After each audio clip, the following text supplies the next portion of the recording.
Welcome to Kenton's videos. Enjoy the video. In this video, I will explain how to change your GMC Yukon key fob battery. First, you'll need a new CR2450 coin cell battery and a small flathead screwdriver. This process is straightforward, and you can easily do it yourself at home. Knowing the right tools and steps will save you time and a trip to the dealership.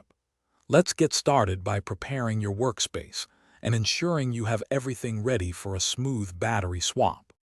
Now let's open up your key fob. Look for a small slot, usually on the side or bottom edge of the fob. Insert the tip of your small flathead screwdriver into this slot. Apply gentle pressure and twist the screwdriver slightly to pry the two halves apart. Be careful not to use too much force, as the plastic casing can be delicate.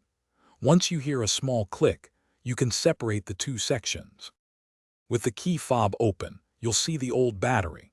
Take a moment to note which way the battery is facing, usually with the positive side up. Gently pry out the old CR2450 battery using your screwdriver or a fingernail. Now, take your new CR2450 battery and carefully slide it into the compartment, making sure the positive side is facing the same direction as the old one. This ensures proper function. Finally, it's time to reassemble your key fob. Carefully align the two halves of the casing, making sure all the buttons and components are properly seated.